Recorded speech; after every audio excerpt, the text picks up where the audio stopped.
Selamat malam. Hari ini saya mau berbagi kasih karunia dengan judul Perjalanan Padang Gurun Harun ya. Perjalanan Padang Gurun yang ditempuh Harun. Sebelum kita masuk ke fase keempat, hari ini kita akan fokus hanya pada Harun. Khususnya di tiga tempat, yaitu di Gunung Sinai, di Haserot, dan pemberontakan Korah. Harun, arti namanya itu wibawa yang mulia. Dia kakaknya Musa. Jadi umur Harun waktu dia mulai perjalanan padang gurun itu 83 tahun. Dicatat di ayat ini, Keluaran 7 ayat 7. Nah, ini tahun yang sama ketika mereka keluar dari padang gurun. Jadi Harun itu mulai perjalanan padang gurun ketika umurnya 83 tahun. Nah, Allah berkata, Harun itu akan menjadi penyambung lidah dan Musa itu seperti Allah baginya. Di Keluaran 4 ayat 16 dikatakan seperti itu, akan menjadi penyambung lidah, karena Musa bilang dia nggak pinter ngomong, tapi Harun ini pinter ngomong. Nah, jadi sejak saat itu Harun menjadi penyambung lidah bagi Musa ke bangsa Israel. Jadi kalau Musa mau menyampaikan apapun kepada Israel lewat Harun. Dan ini terus berlangsung. Berlangsung sampai apa ya? Kita lewatin kejadian-kejadiannya sampai di Gunung Sinai. Di Gunung Sinai. Peristiwa membuat lembu emas. Nah, waktu itu Musa kan naik ke atas gunung kan. Ini terjadi kira-kira sebelum 90 hari perjalanan padang gurun. Jadi bangsa itu lihat Musa tuh nggak turun-turun. Jadi mereka bilang, Harun, buatin buat kami Allah. Karena Musa itu nggak tahu apa yang terjadi buat dia. Nah, sampai sejauh ini, sampai di sini ya, harusnya tuh Harun bantah. Suruh buat Allah. Kalian suruh saya buat Allah, kalian gila ya. Tuhan kan ngomong jangan buat apapun untuk disembah. Nah, tapi bukannya menolak, dia malah kumpulin. Dia mengumpulkan bahan-bahan untuk membuat patung. Jadi dia terhanyut oleh pendapat orang-orang Israel. Dan akhirnya ikuti perkataan mereka. Jadi dia tergesa-gesa demi memuaskan jemaatnya. Dicatat di ayat 2, tanggalkanlah anting-anting emas yang ada pada telinga istrimu, anakmu laki-laki dan perempuan, dan bawalah semuanya kepadaku.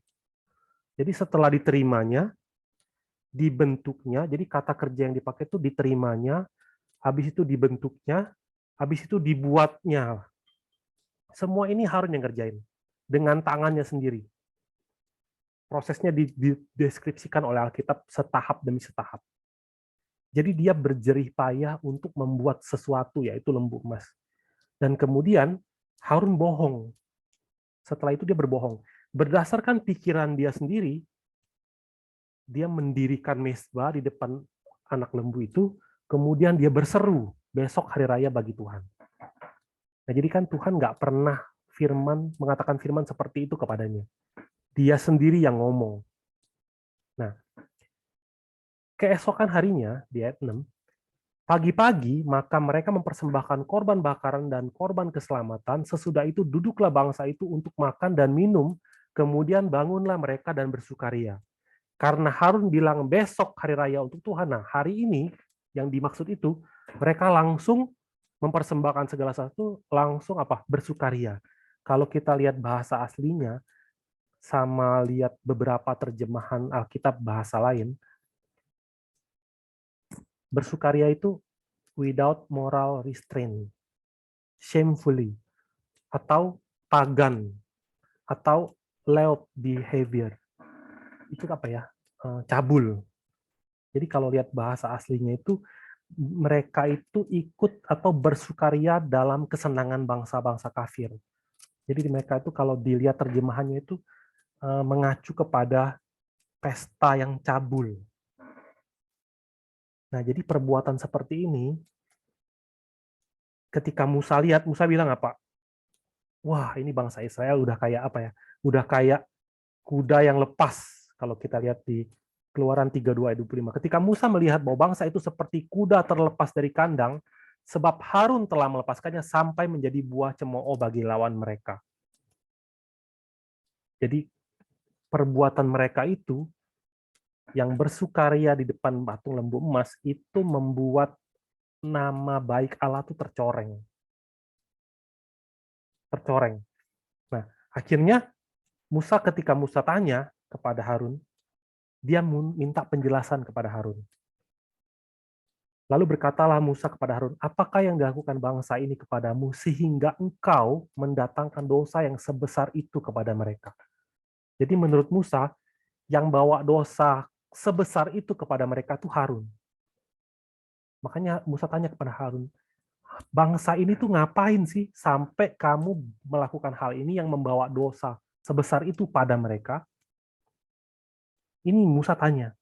Tapi reaksi Harun apa? Harun menyembunyikan segala kesalahannya. Dengan apa? Dengan kebohongan lagi.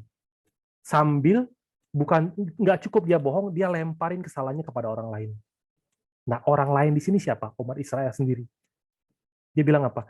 Janganlah bangkit amarah Tuanku. Engkau sendiri tahu bahwa bangsa ini jahat semata-mata.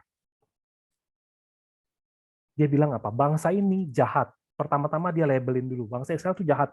Kemudian dia deskripsikan alasan-alasannya.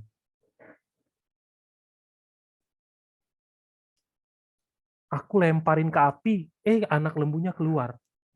Dia bohong. Jadi secara pengecut, Harun mencoba untuk menghindari tanggung jawab yang dia punya. Nah, akibat dosa ini, ada 3.000 orang Israel yang mati. Kalau teman-teman ingat pembahasan kita minggu lalu, suku Lewi yang membela nama Tuhan itu membunuh saudara-saudara mereka sendiri. Nah, kemudian setelah ini Musa bagaimana? Keesokan harinya, Musa berkata kepada bangsa itu, kamu ini telah berbuat dosa besar, tetapi sekarang aku akan naik menghadap Tuhan, mungkin aku akan dapat mengadakan pendamaian karena dosamu itu.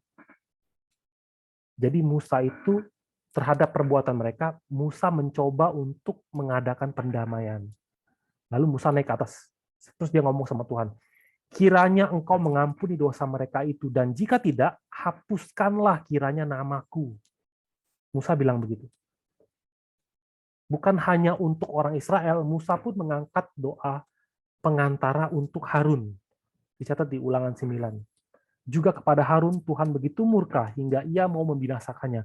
Maka pada waktu itu aku berdoa untuk Harun juga. Jadi kalau nanti teman-teman baca di buku 7 ya, Musa itu naik lagi, 40 hari, 40 malam dia doa. Maka akhirnya Tuhan ampuni orang Israel. Dan orang Israel lolos dari penghakiman. Nah, kalau kita lihat sampai sejauh ini ya, apa yang menyebabkan perbedaan reaksi Musa dan reaksi Harun? Kalau Harun kan bilang apa? Bangsa ini memang jahat. Terus salahin. Tapi kalau Musa apa?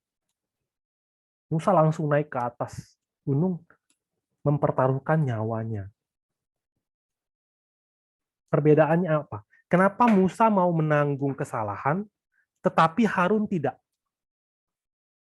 Jawabannya itu adalah karena ketika Harun lagi membuat patung lembu emas, di atas Gunung Sinai, Tuhan itu ngajarin Harun tentang kemah suci.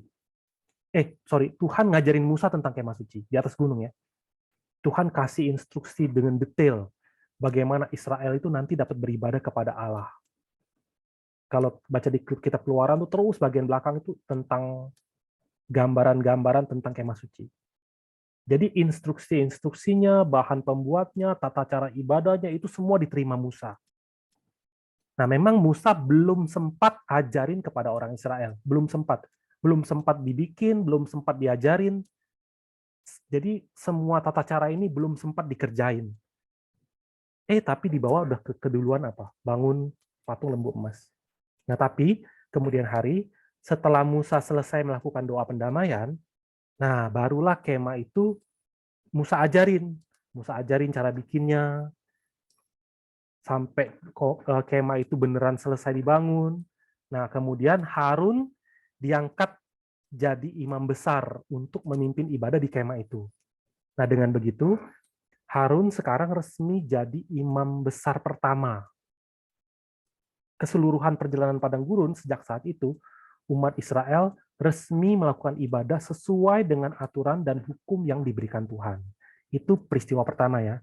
Nah, ini kira-kira 90 hari pertama perjalanan Harun di padang gurun, kemudian 1 tahun berlalu ketika mereka diam di Gunung Sinai ya. Kemudian mereka keluar dari Gunung Sinai. Masuk ke Kibrot Ta'awah, masuk ke Haserot. Nah, peristiwa kedua, Harun yang sekarang memegang posisi imam besar, dia beserta Miriam mengatai Musa mengenai Musa ambil perempuan Kus. Jadi ini mereka sudah satu tahun kira-kira ngadain upacara, sudah 1 tahun kira-kira tinggal di padang gurun, tinggal di Gunung Sinai. Nah, Miriam arti namanya itu tinggi. Miriam ini selalu menyertai Musa. Waktu Musa dihanyutkan di sungai, Miriam ini yang lihat, oh Musa ditemukan oleh putri Firaun. Miriam ini juga yang saranin untuk carikan inang penyusu. Ini Miriam ini. Miriam ini juga yang nyanyiin lagu ketika apa? Ketika mereka menang, ketika orang Mesir ditenggelamkan di laut. Jadi Miriam itu juga seorang pemimpin hebat di padang gurun. Nah, tapi ada sesuatu yang terselip di dalam hati Miriam, yang Miriam sendiri nggak sadar. Nah, tapi karena Tuhan sayang kepada Miriam, Tuhan pun memperlihatkan hal ini pada Miriam. Di Bilangan 12, itu kan mencatat peristiwa Musa mengambil perempuan Kus. Jadi ini bukanlah didasari oleh nafsu daging Musa, tapi kan ini perintah Allah. Kalau baca di ayat 8, berhadap-hadapan aku berbicara dengan dia, terus terang. Bukan dengan teka-teki, dan ia memandang rupa Allah. Mengapakah kamu tidak takut mengatai hambaku Musa? Tuhan bilang, kamu nggak takut ya ngatai Musa. Aku tuh ngomong langsung, face to face. Kamu pikir kalau dia sembarangan ambil perempuan Kanaan, apakah aku akan mengatakan suatu perumpamaan supaya dia tidak mengambil perempuan? Tidak. Aku akan datang terus terang berhadapan muka. Tapi Miriam dan Harun tidak mencari tahu alasan di balik itu dan langsung menyerang Musa. Jadi ketika kesempatan datang untuk menjatuhkan otoritas Musa, Miriam dan Harun sama sekali tidak melewatkan kesempatan itu. Langsung dia hakimi. Tanpa bertanya, langsung menghakimi. Di Bilangan 12 ayat 2, dia bilang, memangnya Tuhan cuma ngomong ke kamu doang? Kan Tuhan juga ngomong ke saya kan? Nah, di situ Tuhan intervensi. Tuhan bilang apa? Berhadapan dengan muka aku berbicara kepadanya. Nah, mengatai Musa artinya meremehkan otoritas yang diberikan Allah. Harusnya mereka tanya, cari tahu, kenapa sih Musa bisa ambil perempuan Kus? Ada rahasia apa? Nah, akar dari perbuatan Harun dan Miriam ini adalah ingin meninggikan diri di mata umat Israel dengan cara merendahkan orang lain.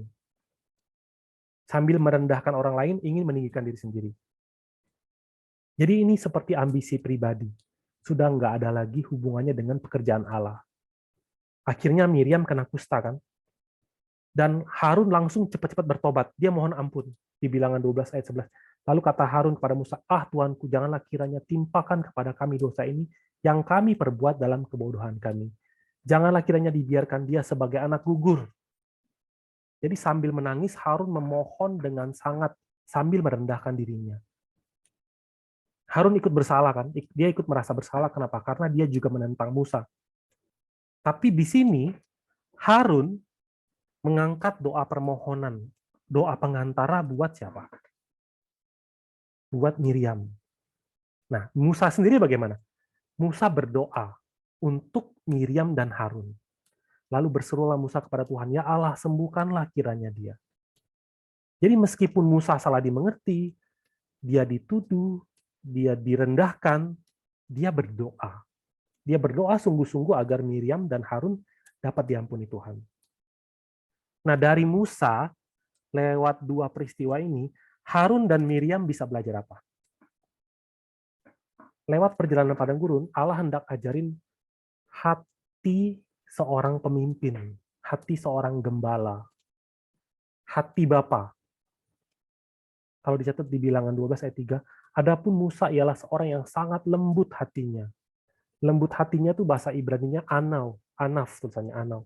Artinya bungkuk, membungkuk atau menyerah. Musa itu sangat lembut hatinya. Nah, kustanya Miriam itu cuma seminggu.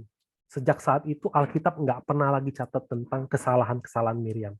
Kita dapat duga bahwa oh Miriam itu benar-benar bertobat dengan sungguh-sungguh. Nah sekarang kita lanjut ke peristiwa yang ketiga. Pemberontakan Korah. Nah pemberontakan Korah ini kapan terjadinya? Alkitab nggak catat secara detail kapan dan di perkemahan mana. Nggak dicatat. Tapi yang jelas, peristiwa ini terjadi di fase ketiga. Di antara 38 tahun perjalanan di fase ketiga. Kita bisa tahu lewat kronologis pencatatannya ya. Bilangan 14 itu mencatat tentang umat Israel itu bersungut-sungut. Ini di Ritma. Kenapa mereka bersungut-sungut?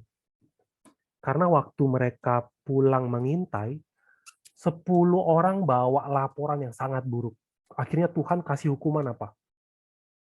Vonis 40 tahun jalan di padang gurun. Nah ini memulai, ini tandanya dimulainya fase ketiga, bilangan 14 ya. Bilangan 20 itu mencatat ketika mereka sampai di Kades. Tempat yang sama seperti Ritma. Tapi 38 tahun sudah berlalu. Nah, jadi ini akhir dari fase ketiga. Nah, kita dapat simpulkan, bilangan 14 sampai bilangan 20, walaupun cuma 7 pasal ya, ini merangkum keseluruhan 38 tahun perjalanan padang gurun fase ketiga. Kalau kita renungin ya, apakah mungkin merangkum 38 tahun hanya dalam 7 pasal? Mungkin nggak? 38 tahun loh. Kalau kita bandingin dengan pelayanan kehidupan pelayanan Yesus ya, 3 tahun. Itu dicatat di 4 kitab. Itu pun masih banyak sekali hal-hal yang tidak ditulis tentang Yesus. Kalau kita bandingkan hari ini, 7 pasal, 38 tahun. Pasti apa? Pasti banyak sekali peristiwa yang terjadi di jeda waktu ini. Tapi Alkitab nggak catat. Alkitab nggak catat semuanya. Hanya yang tapi Alkitab juga bukannya nggak catat sama sekali. Alkitab catat. Hanya yang paling penting saja yang dicatat. Yang benar-benar nggak bisa dilewatkan untuk dicatat. Apa itu? Dan kita akan lihat ya.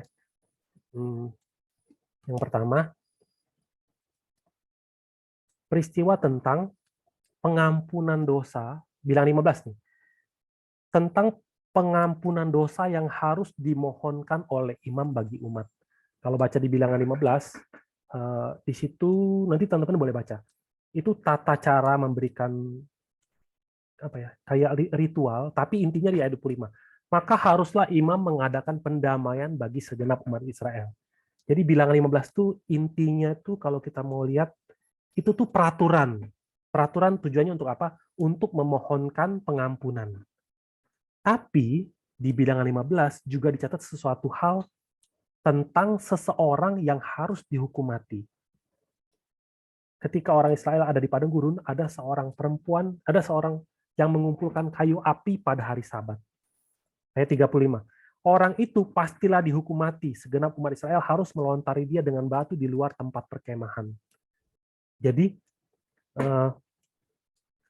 bilangan 15 ini agak aneh. Itu ngomongin tentang pengampunan dosa, tapi di ayat ini diselipin satu peristiwa tentang satu orang yang dihukum mati gara-gara apa? Gara-gara tidak menjaga Sabat. Tidak menjaga kekudusan Sabat.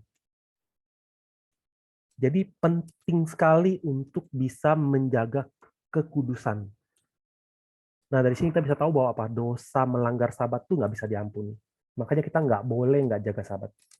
Nah, tapi kita nggak membahas ini dulu, kita lewatin dulu. Bilangan 16 itu ada catatan tentang pemberontakan Korah. Nanti kita akan lanjutin ini. Saya lanjutin dulu. Bilangan 17 mencatat tentang tongkat Harun yang bertunas.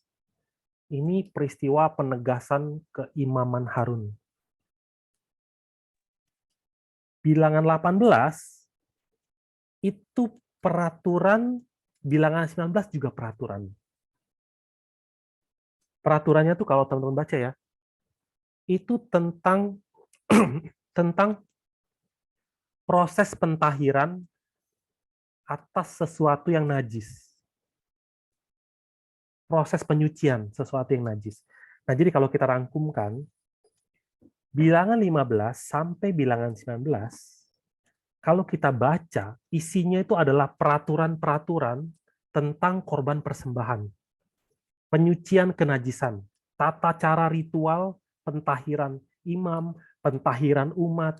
Nah, tapi di antara peraturan-peraturan ini, ada dua peristiwa yang dicatat tentang perempuan yang mengambil kayu bakar tadi, yang dihukum mati, sama pemberontakan Korah. Jadi selama 38 tahun tuh cuma dua peristiwa ini yang ditekankan. Yang lainnya cuma peraturan. Kita akan belajar di sini ya. Nah, Korah itu, jadi bilangan 14 itu awal dari fase ketiga, bilangan 20 itu akhir fase ketiga, maka keseluruhan pencatatan yang tadi kita barusan bahas, itulah rangkuman. Kalau kita baca Alkitab aja kan kayak bilangan 14, terus tiba-tiba bilangan 20, kita nggak sadar itu udah lewat waktunya. Terus sebelumnya tuh isinya apa? Peraturan, peraturan, peraturan. Ini kenapa Tuhan tulis begini? Nah, tapi setelah kita belajar dari sejarah penebusan, kita jadi ngerti. Korah, Korah itu arti namanya hujan es, atau kepala botak, arti namanya kepala botak. Korah ini orang Lewi dari Bani Kehat, kita baca ya. Korah bin Yizar bin Kehat bin Lewi beserta Datan dan Abiram, anak-anak Eliab dan On bin Pelet, ketiganya orang Ruben, mengajak orang-orang untuk memberontak melawan Musa beserta 250 orang Israel. Musa sama Harun itu sepupu jauh. Kalau baca di 1 Tawarik 6, teman-teman bisa lihat. Musa sama Korah itu sama-sama dari Bani Kehat. Kita lihat ya, silsilah keluarganya ya. Nah, Lewi itu punya 3 anak. Gerson, Kehat, sama Merari. Sejak peristiwa di Gunung Sinai, Lewi itu diangkat menjadi suku imam. Suku anak sulung. Nah, kemudian Lewi itu diperkenankan untuk melayani Allah. Mereka dibagi tugas berdasarkan 3 anak Lewi. Rombongan mana? Mereka tuh kayak apa ya? Marganya apa? Marga Gerson, apa marga Kehat, atau marga Merari? Kaum Gerson, kaum Kehat, atau kaum Merari? Memang sama-sama Lewi, tapi dibagi jadi 3 keluarga besar. Dibagi tugasnya. Keturunan Kehat ini bertanggung jawab mengurusi tentang memindahkan barang-barang kudus yang ada di dalam kemah suci. Mereka harus angkut pakai pundak mereka. Jadi tabut perjanjian, meja roti, meja ukupan, meja roti, lampu, kaki dian itu mereka harus angkat, pikul di punggung mereka. Kalau keturunan yang lain saya lupa, apa Gerson apa Merari itu nanti bertugas soal ada yang ngumpulin kain, ada yang ngumpulin kayu-kayu, papan-papan, itu mereka pakai troli, mereka ada keretanya. Tapi kalau Bani Kehat itu pikul. Ini pekerjaan yang sangat penting tapi sangat melelahkan, capek. Nah, Harun salah satu dari keturunan Kehat ini dikeluarkan dari silsilah ini, dibebaskan dari tugas itu, bahkan dikasih jabatan imam. Dari imam tuh harus keturunan Harun, dan anak sulung mereka tuh jadi imam besar. Nah, jadi suku Lewi itu kayak ada empat kaum besar. Jadi Bani Kehat, Bani Merari, Bani Gerson, Bani Harun. Nanti hak-haknya, tugas mereka apa itu nanti ada di buku 6. Nah, cara berpakaiannya juga beda kan. Nah, ini bikin ini bikin Korah iri. Dia iri. Dia lihat kenapa Harun bisa jadi imam. Nah, iri hati ini itu tidak dikubur, malah ditutupi terus-menerus. Akhirnya berkembang. Sambil dia menghasut orang-orang,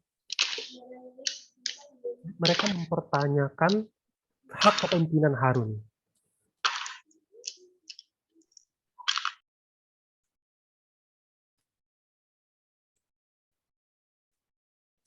Sebentar ya. Nanti yang co-host bantu mute ya. Nah, jadi Korah ini dia tidak bisa mengubur iri hatinya dan dia malah bersungut-sungut dan mengeluh sambil dia menghasut orang-orang. Dia mempertanyakan hak kepemimpinan Harun. Kita ini sepupu. Satu keturunan Lewi, satu keturunan Kehat. Tapi yang satu jadi sekarang apa? Harun itu posisinya di atas mereka loh. Lewi itu harus melayani imam. Jadi kok tugas kita beda banget, pakaian kita beda banget, makanan kita beda banget, kerja kita, job desk kita beda banget. Maka di ayat 3 mereka berkumpul mengerumuni Musa dan Harun. Oh, nggak dicatat ya. Bilangan 11 ayat 3 itu dicatat mereka berkumpul mengerumuni Harun. Sambil bilang apa? Mengapa kamu meninggi-ninggikan diri di atas jemaah Tuhan? Kita ini kan semua orang kudus. Kenapa jabatan kamu lebih tinggi? Semua bisa menanggung tugas imam. Tapi kenapa kamu yang jadi? Nah, jadi secara demokratis ya, pendapat ini bisa saja benar. Kalau mengangkat pemimpin kan, kalau secara demokrasi kan suara terbanyak kan. Ayo siapa yang mau jadi pemimpin? Pemilu gitu. Tapi secara rohani ini sangat salah. Kenapa? Karena jabatan Harun dan Musa itu jabatan istimewa. Yang membuat jabatan ini istimewa itu kenapa? Nah, ini kita nggak boleh salah. Kalau kita salah mengerti ini, nanti kita bisa jadi sombong dan jadi semena-mena. Yang membuat jabatan Harun dan Musa itu istimewa, yang pertama itu adalah tanggung jawab. Tentang tanggung jawabnya. Pertama ya, waktu Tuhan panggil, Tuhan bilang begini, jadi sekarang pergilah, aku mengutus engkau kepada Firaun untuk membawa umatku orang Israel keluar dari Mesir. Itu yang pertama. Untuk membawa mereka keluar dari Mesir. Yang kedua, jadi sekarang jika kamu sungguh-sungguh mendengarkan firman-Ku dan berpegang pada perjanjian-Ku, maka kamu akan menjadi harta kesayangan-Ku sendiri dari antara segala bangsa. Tugas yang kedua apa? Mengikat perjanjian dengan Israel. Jadi mengikatkan perjanjian dengan Allah. Yang ketiga, kamu akan menjadi bagiku kerajaan imam dan bangsa yang kudus. Jadi, kalau kita rangkumkan, tugas Harun sama Musa itu apa? Membawa orang yang dalam perbudakan dosa, dan mengikatkan mereka dalam hubungan perjanjian dengan Allah, serta menjadikan mereka kudus. Sekali lagi ya, membawa orang yang dalam perbudakan dosa, mengikatkan mereka dalam perjanjian dengan Allah, setelah itu menjadikan mereka kudus. Ini pekerjaan siapa? Ini pekerjaan firman. Ini gambaran tentang pekerjaan Yesus. Jadi ini bukan soal siapa mau jadi pemimpin. Allah tunjuk karena mereka ini adalah gambaran tentang Yesus yang akan datang di kemudian hari. Jadi, ketika mereka menolak Musa dan menolak Harun yang dipilih Allah, artinya mereka nggak mau masuk dalam perjanjian Allah. Jadi, mulai sejak niat mereka untuk meninggikan diri itu ada, mau menggantiin Musa sama Harun jadi pemimpin, untuk menjadi kerajaan imam dan bangsa yang kudus, itu sudah bukan jadi sasaran akhir mereka. Jadi mereka mau menjalani padang gurun, mau menjalani kehidupan padang gurun, mau melayani Allah, mau dapat posisi imam, tapi nggak mau mengejar kekudusan. Tapi juga mau masuk Kanaan. Korah dengan beraninya dia mengkritik, dia menentang Musa, dia menentang Harun, bahkan mau pecat Harun. Dia hendak memperoleh jabatan rohani berdasarkan garis keturunan daging. Dia pikir dia layak, kenapa? Karena dia keturunan Kehat. Sama-sama orang Lewi. Padahal Roma catat apa? Yang disebut Yahudi bukanlah orang yang lahiriah Yahudi, dan yang disebut sunat bukanlah sunat yang dilangsungkan secara lahiriah. Kalau lihat posisi mereka berkemah, misalnya ini kemah suci ya, di bagian bawah itu ada kemahnya Kehat, di bawahnya lagi tuh kemahnya Ruben. Itu dicatat di bilangan, di kitab bilangan 2, bilangan 3, itu ada catat posisi-posisi mereka berkemah. Anak orang-orang Ruben itu kan anak sulung kan, dari segi darah dan daging mereka itu apa? Saya unggul dong dibandingkan orang Lewi. Saya anak pertama, Lewi itu anak keempat. Saya anak pertama. Harusnya Ruben yang jadi anak sulung. Jadi dari satu orang nyebar ke satu orang, nyebar satu, akhirnya 250 orang ngumpul. Dicatat di Mazmur, mereka cemburu kepada Musa di perkemahan dan kepada Harun orang kudus Tuhan. Bumi terbuka dan menelan datan menutupi kumpulan Abiram. Kita dalam hidup harus bergaul dengan orang-orang yang baik. Hidup di lingkungan yang baik. Kita harus cek tempat kita ngumpul tuh di mana sih. Kalau orang sakit hati berkumpul, ya itu jadinya apa? Pemberontakan tuh meluas. Untuk memberontak melawan Musa beserta 250 orang Israel, pemimpin-pemimpin umat itu, yaitu orang-orang yang dipilih oleh rapat, semuanya orang-orang yang kenamaan. Maka mereka berkumpul mengerumuni Musa dan Harun, serta berkata kepada keduanya, sekarang cukuplah itu. Segenap umat itu adalah orang-orang kudus dan Tuhan ada di tengah-tengah mereka. Mengapakah kamu meninggi-tinggikan diri di atas jemaah Tuhan? Semuanya tuh orang-orang kenamaan.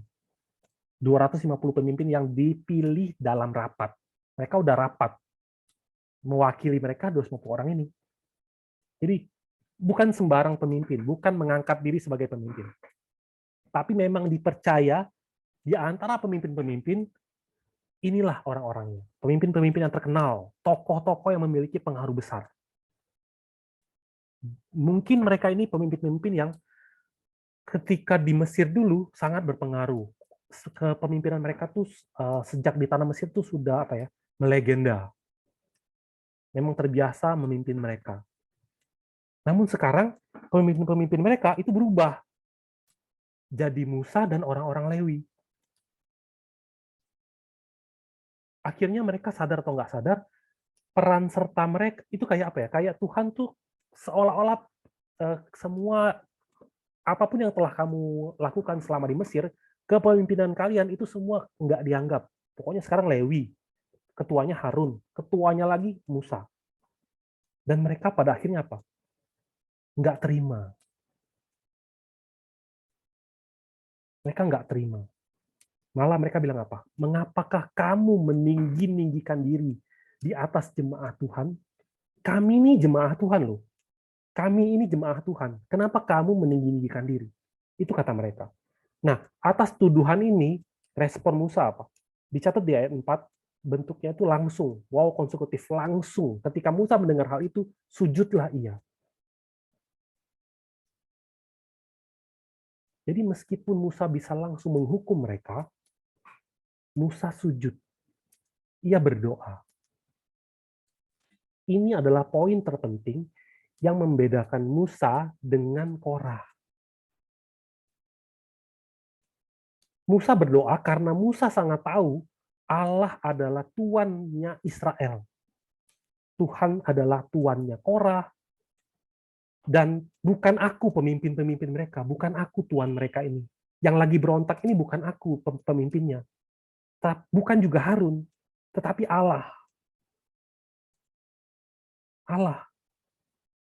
Makanya dia menyerahkan penghakiman yang adil kepada Allah. Sementara Korah apa? Korah mau menggulingkan Musa dan Harun dan mau menjadikan diri sendiri pemimpin dalam perjalanan padang gurun ini. Kalau Musa mimpin, Musa tahu yang mimpin itu Allah. Kalau Korah lihatnya apa? Ih, Musa mimpin, enak banget. Dia nggak bisa lihat Tuhan yang mimpin. Dia lihatnya apa? Musa yang mimpin. Marilah kita gulingkan Musa sehingga kita jadi pemimpin. Maka setelah Musa selesai berdoa, Musa ngomong.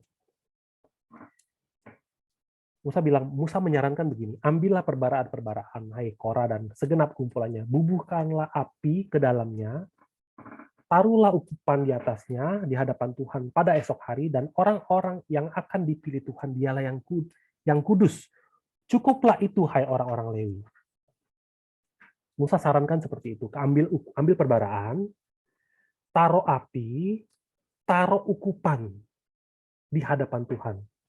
3 proses, ambil perbaraan, taruh api, taruh ukupan di hadapan Allah. Sambil Musa tegur, belum cukupkah bagimu bahwa kamu dipisahkan oleh Allah Israel dari umat Israel dan diperbolehkan mendekat kepadanya supaya kamu melakukan pekerjaan pada kemah suci Tuhan dan bertugas bagi umat itu untuk melayani mereka, dan bahwa engkau diperbolehkan mendekat bersama-sama dengan semua saudaramu Bani Lewi, dan sekarang mau pula kamu menuntut pangkat imam lagi. Musa kasih tahu, kamu tuh sudah melayani loh, diizinkan melayani, masih kurang. Lewat perbaraan itu kan kayak apa ya? Kayak satu mangkok kan. Mangkok itu nanti dikasih api, habis itu dikasih ukupan, wangi-wangian. Jadi Musa Tuhan lewat Musa ngomong seperti ini. Kita akan tes lewat perbaraan. Allah nanti akan pisahin. Allah akan terima mana yang kudus, mana yang nggak kudus. Allah akan tunjukkan siapa yang boleh, siapa yang nggak boleh. Karena memang sudah ada peraturannya, yang boleh bawa ukupan itu cuma imam. Jadi secara luar Tuhan Musa ngomong apa? Ya udah, kamu bawa perbaraan, kamu ngadep ke hadapan Tuhan. Secara luar ngomong begini, tapi secara dalam ini tuh teguran yang membuat mereka berpikir. Ini teguran dahsyat loh. Kalau mereka bisa berpikir, gila Musa suruh gua bawa korban ukupan, itu kan kerjaannya imam. Kalau saya bawa, mati loh saya bawa. Saya nggak boleh. Harusnya dia langsung apa? Sadar. Oh iya, kita nggak boleh bawa perberaan. Cuma imam yang boleh. Kita bukan imam, jadi kita nggak boleh. Besoknya pun dia nggak akan datang. Harusnya mereka nggak datang. Tetapi setelah mereka berdiskusi selama 1 kali 24 jam, mereka sepakat apa? Kita bawa perbaraan. Cuma imam yang boleh bawa, kami layak jadi imam. Mereka datang dan bawa.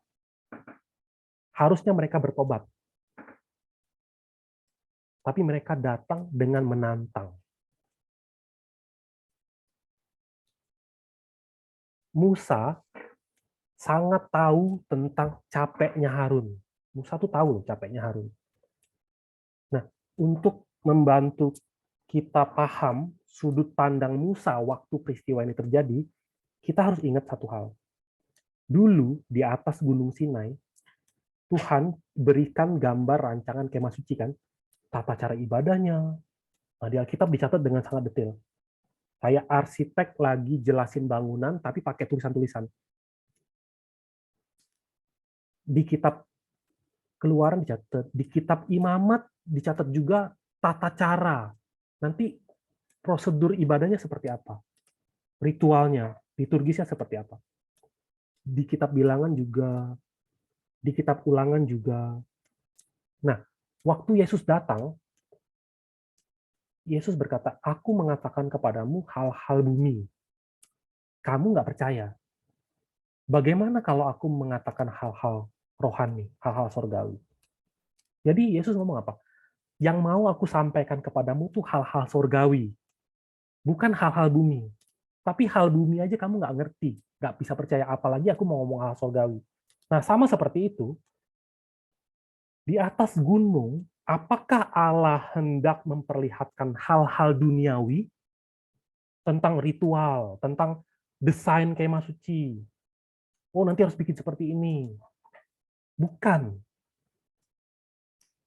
Bahkan lewat kemah suci pun Allah hendak menyampaikan hal-hal yang rohani. Dan antara Allah dan Musa di atas Gunung Sinai itu, Musa ngerti loh. Musa ngerti. Musa sangat ngerti. Dari arti sejati dari segala sesuatu yang Tuhan sampaikan lewat simbol-simbol dan benda-benda yang ada di bumi. Lewat semua kemah, lewat peraturan-peraturan, lewat tata cara, Musa ngerti. Nah, apa yang Musa ngerti, yang hal-hal surgawi ini ya, Musa ajarin dengan sabar untuk dibuat di bumi. Secara nyata jadi kemahnya. Ada imamnya Harun. Jadi walaupun secara luar itu kemah dan tata cara ibadahnya ada, secara rohani Tuhan bilang apa? Secara rohani Tuhan bilang, ini kemahku ya, kamu yang di luar itu terpisah dari aku. Kalian di luar, aku di dalam. Ada pagernya. Nah, tapi aku akan ajarin kalian caranya masuk ke dalam. Aku akan ajarin. Nah, jadi sambil lakukan ritual ibadah, sambil beribadah ya, sambil melakukan ritual itu, Harun yang adalah imam besar, sambil dilayani oleh orang-orang Lewi, mereka ngapain? Mereka melakukan prosesi ibadah yang sangat ribet. Ribet banget kalau teman-teman baca deh. Kitab Imamat, kitab Bilangan, pokoknya seluruh kitab Pentateuch itu ribet banget. Untuk seorang imam bisa masuk ke tempat ruang Maha Kudus, itu ribet banget. Nah, jadi Harun tuh ngapain? Jalankan tugas kan? Dibantu orang-orang Lewi. Termasuk rombongan Korah. Sambil mereka melakukan tindakan secara luar, sambil mereka bergaul dengan Musa, sambil mereka belajar dari Musa. Sambil mereka praktek di kemah suci. Nah, pelan-pelan Harun pun ngerti arti sejati dari kemah suci. Contoh ya. Tadi kan saya bilang, selama 38 tahun di padang gurun, hanya ada beberapa peristiwa penting yang dicatat. Setelah pemberontakan Korah, dicatat tongkat Harun bertunas. Kemudian catat apa? Catat tentang bilangan 16 kan pemberontakan Korah, bilangan 15 itu peraturan, bilangan 16 pemberontakan Korah, bilangan 17 itu tongkat Harun bertunas. Bilangan 18 dan bilangan 19 itu catat apa? Peraturan, ritual ibadah. Nah, saya akan bahas ini ya. Bilangan 18 dan bilangan 19. Kita bahas ini yuk. Nah, ini dengar baik-baik ya. Ini penting sekali. Karena ini merangkum 38 tahun fase ketiga.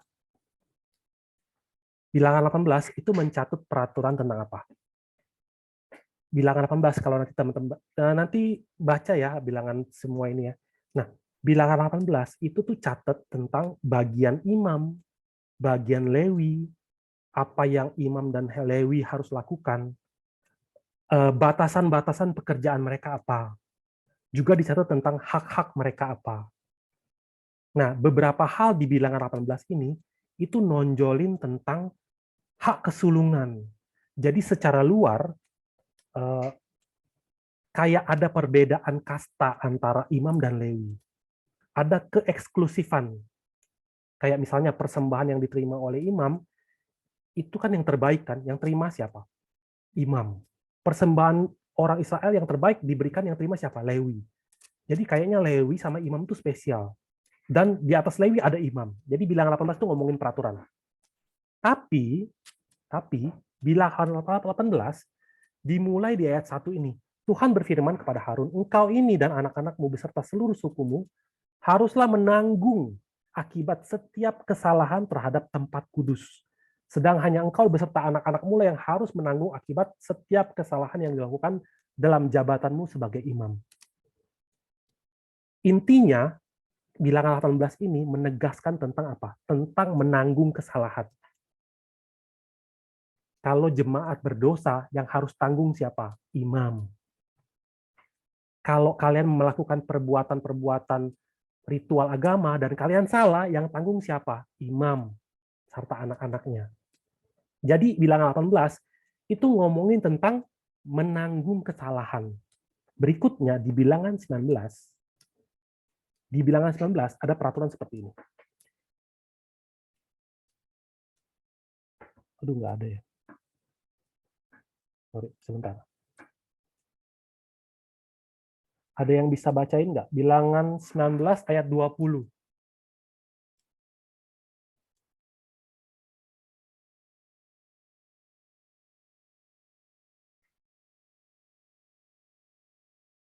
Bilangan 19 ayat 20. Ada yang bisa rela bacain?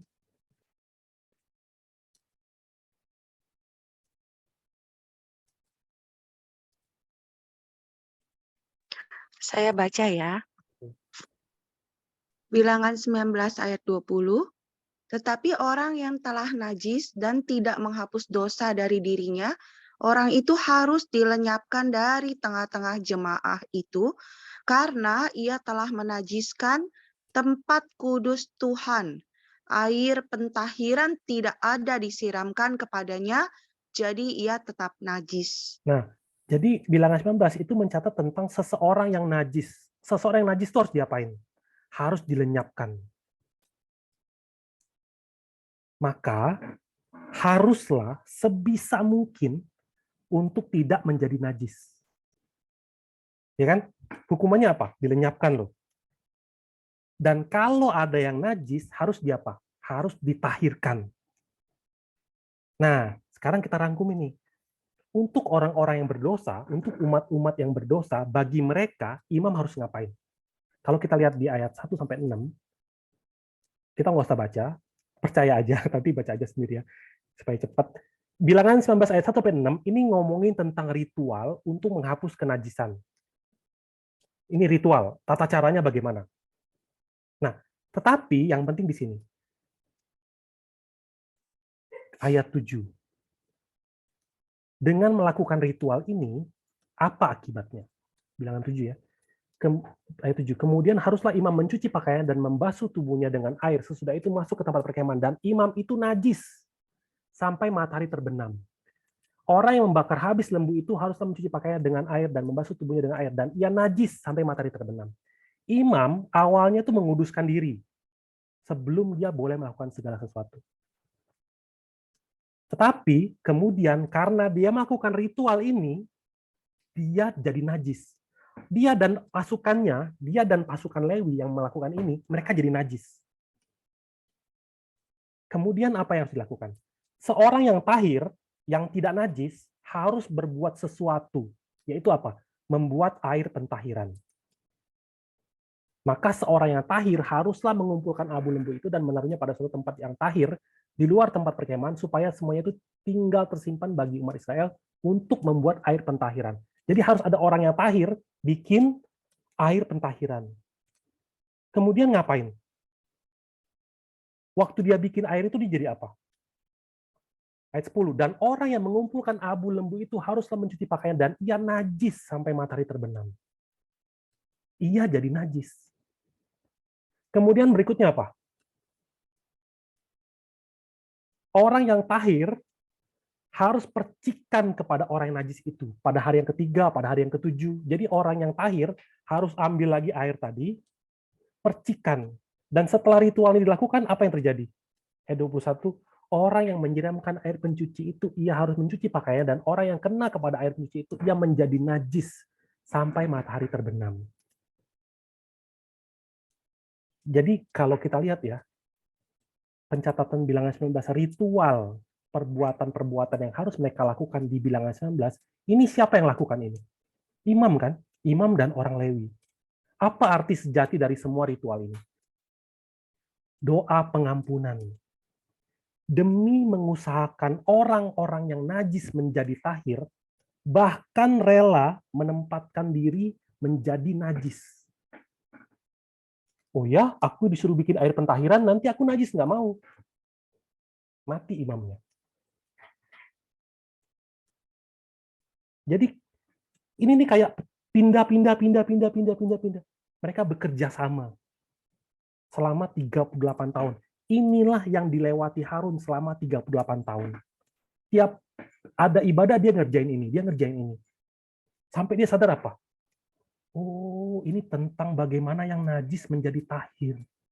Apa yang harus kulakukan? Sejauh mana aku harus melakukan itu? Tapi Korah ngerti nggak? Korah itu Lewi kan? Berarti dia pun setidaknya menjalankan ini. Atau setidaknya sangat dekat dengan ritual ibadah ini. Tapi ketika dia melakukannya, apakah dia paham isi di balik peraturan ini? Apakah dia paham isi hati Harun waktu Harun ngerjakan ini? Apa dia ngerti isi hati Musa? Ketika Harun kerjain ini, dia mikir, oh ternyata dulu Musa itu sampai dia turun, pecahin loh batu, sampai dia naik ke atas gunung itu, gara-gara ini. Musa ngerti. Dan dari situ Harun bisa ngerti apa? Hati Allah. Korah ngerti nggak? Korah nggak ngerti. Makanya Musa yang mengerti peristiwa ini, Musa mencoba menjelaskan kepada Korah. Hei Korah, kamu ngerti nggak sih imam besar itu apa? Kamu ngerti nggak sih si Harun itu siapa? Posisi Harun itu bukan posisi untuk memenuhi kehendak sendiri. Bukan posisi untuk mengumpulkan berkat untuk diri sendiri. Bukan posisi untuk bahkan memikirkan keselamatan sendiri. Tapi posisi yang harus berdiri di hadapan Allah, mewakili seluruh umat. Posisi yang menerima perintah dari Allah sambil melakukan kewajiban keimaman demi umat tanpa imbalan apapun. Tanpa imbalan apapun. Memang dari luar kelihatannya keren. Bajunya bagus. Ada plakatnya emas. Emas permata-permata. Jalan bunyi-bunyi. Cing, cing, cing, cing, cing. Apakah Harun menerima mana berkali-kali lipat? Atau terima uang dari Allah? Tanah aja nggak dapat. Tapi yang dia dapat apa? Bisa bersama-sama dengan Allah, dapat mendekat kepada Allah, itu adalah berkat terbesar bagi Harun. Sebesar itu pula tanggung jawab yang Harun punya. Makanya dengan frustasi Musa tanya, siapa Harun? Kamu tahu nggak sih betapa berat pekerjaannya? Kalau baca di Bilangan 16 ayat 11, sebab itu engkau ini dengan segenap kumpulanmu, kamu bersepakat melawan Tuhan. Karena siapakah Harun sehingga kamu bersungut-sungut kepadanya? Jadi Musa tanya, kamu ngerti nggak imam besar itu apa? Kegiatan yang kamu lakukan itu kamu ngerti nggak? Jadi Musa panggil mereka di Bilangan 16 ayat 12. Adapun Musa telah menyuruh orang memanggil Datan dan Abiram anak-anak Eliab, tetapi jawab mereka, kami tidak mau datang. Mereka menolak. Musa hendak menasihati mereka, hendak memberikan mereka pengertian, tapi mereka nolak. Sambil ngapain? Sambil mereka memuji Mesir. Belum cukupkah bahwa engkau memimpin kami keluar dari suatu negeri yang berlimpah-limpah susu dan madunya untuk membiarkan kami mati padang gurun, sehingga masih juga engkau menjadikan dirimu tuan atas kami? Dia membandingkan Musa dengan negeri yang baik, yaitu Mesir. Negeri yang begitu baik kamu bawa kami keluar, hanya untuk memimpin kami kepada kematian. Masih pantaskah kalian menyebut diri kalian itu pemimpin? Ayat 14. Sungguh, engkau tidak membawa kami ke negeri yang berlimpah-limpah susu dan madunya, ataupun memberikan kepada kami ladang-ladang dan kebun-kebun anggur sebagai milik pusaka. Masakan engkau dapat mengelabui mata orang-orang ini? Kami tidak mau datang. Dia bilang apa? Janji palsu. Untuk semua ini, ayat 15 di bahasa aslinya ada tulisan, akan tetapi Musa berkata kepada Tuhan, dia doa. Musa doa. Kemarahannya mungkin sampai puncak. Tapi Musa tidak menunjukkan kemarahannya kepada mereka, tapi dia tidak mendatangi dan maki-maki. Saat kita menilai orang lain, dan menghakimi orang lain, setan itu sedang meninggikan diri kita. Musa enggak seperti itu. Musa mempercayakan semuanya kepada Allah. Kalau kita melihat di sekitar kita ada kekurangan, baiklah kita saling mendoakan. Termasuk siapa? Pendeta, penatua, teman-teman di gereja, anggota keluarga. Kita itu jadi harus bisa maju ke hadapan Allah setiap hari dan berdoa. Kemudian Korah datang sama rombongan mereka, lengkap dengan perbaraan di tangan. Maka mereka masing-masing membawa perbaraannya, membubuh api ke dalamnya, menaruh ukupan di atasnya. Kata kerja yang sama, membawa perbaraan, membubuh api ke dalamnya, menaruh ukupan di atasnya. Lalu berdirilah mereka di depan pintu kemah pertemuan, juga Musa dan Harun. Akibatnya apa? Bumi membuka mulutnya dan menelan mereka dengan seisi rumahnya dan dengan semua orang yang ada pada Korah dan dengan segala harta milik mereka. Demikianlah mereka dengan semua orang yang ada pada mereka turun hidup-hidup ke dunia orang mati, dan bumi menutupi mereka sehingga mereka binasa dari tengah-tengah jemaah itu. Setelah semua ini, setelah mereka mati di telan bumi, ada peristiwa besar lagi. Umat yang menyaksikan peristiwa ini memberontak. Umat Israel menyaksikan secara langsung bagaimana pemberontakan ini berakhir dengan sangat menggenaskan. 250 pemimpin. Tapi bukannya mereka bertobat, malah mereka makin menyalahkan Harun, makin menyalahkan Musa, sambil kembali bersungut-sungut. Tetapi pada keesokan harinya bersungut-sungutlah segenap umat Israel kepada Musa dan Harun, kata mereka, kamu telah membunuh umat Tuhan. Ketika umat itu berkumpul melawan Musa dan Harun dan mereka memalingkan mukanya ke arah kemah pertemuan, maka dikelihatanlah awan itu menutupinya dan tampaklah kemuliaan Tuhan.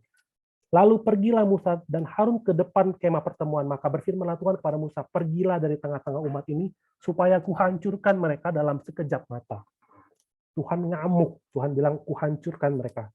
Lalu sujudlah mereka.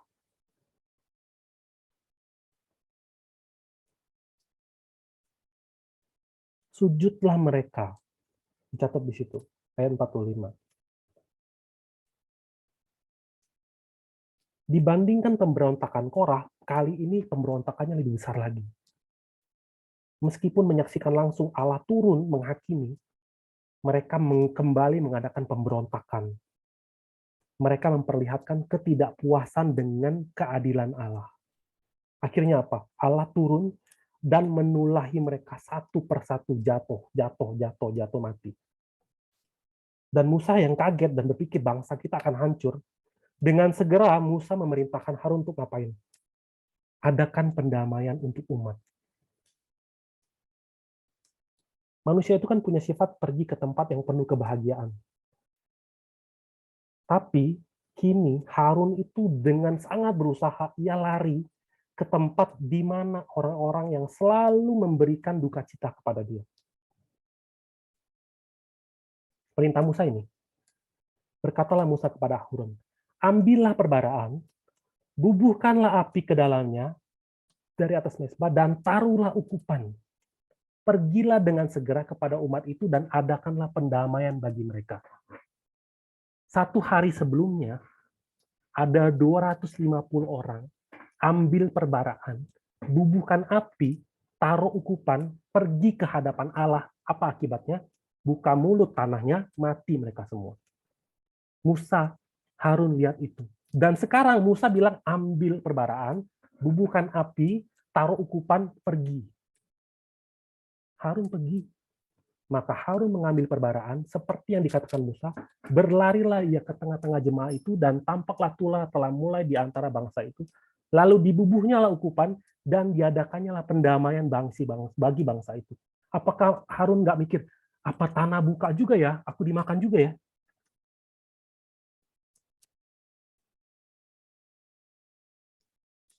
Harun berlari-lari menuju ke tengah-tengah umat yang sebelumnya bersungut-sungut kepadanya dan yang tadinya hendak kudeta dia.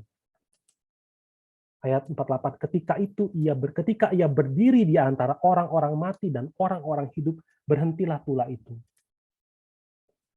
Tula itu tuh telah dimulai, sehingga orang-orang itu berjatuhan dan mati. Waktu itu Harun ambil perbaraan ukupan, berdiri di antara orang-orang mati dan orang-orang hidup, sambil asapnya naik. Di tengah-tengah asap ukupan itulah tulanya berhenti. Nggak ada yang mati lagi. Jadi Harun menaikkan asap ukupan penebusan, mengangkat doa perantara segenap tenaganya agar amarah Allah reda. Konsen dia. Dia berdoa, sungguh-sungguh. Kalau nggak ada doa perantaranya Harun, umat itu mati semua. Tapi karena doa pengantara Harun, yang mati cuma 14.700 orang. Kalau baca di ayat selanjutnya itu 14.700 orang. Ini gambaran Yesus. Di Roma catat Kristus Yesus yang telah mati, bahkan lebih lagi, yang telah bangkit, yang juga duduk di sebelah kanan Allah yang malah menjadi pembela bagi kita.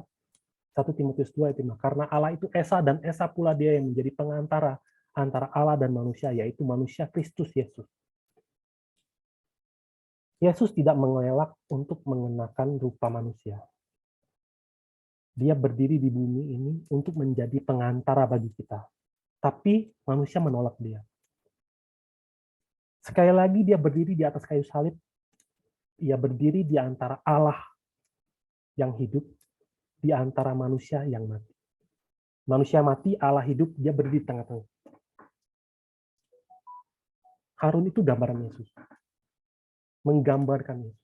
Berikutnya, Harun itu adalah gambaran orang Kristen hari ini. Sama seperti Harun yang berlari membawa ukupan kepada orang-orang yang menolaknya, yang berlaku jahat kepadanya, setiap kita harus ada di posisi itu. Memang sekarang belum bisa, mungkin kita belum bisa seperti Harun. Belum bisa melakukan apa yang dilakukan Harun terhadap semua orang yang menyakiti kita, menyakiti hati kita. Sebanyak apa kita bisa berdoa buat mereka. Walaupun sekarang kita nggak bisa lakukan pun, hati nurani kita yang selalu berpihak kepada Allah akan bilang apa? Ya memang ajaran Kristus itu yang benar. Mendoakan orang yang menyakiti kita itu yang benar. Tapi apakah hati seperti ini Korah ngerti? Tidak. Apakah Korah punya? Tidak. Tapi apakah Harun ngerti? Harun ngerti akhirnya. Apakah Harun punya hati seperti ini? Iya. Tapi apakah dia lahir dengan hati seperti ini? Enggak.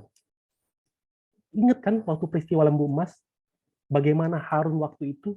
Dan bagaimana Harun waktu ini? Beda kan? Fase ketiga, banyak hal yang terjadi.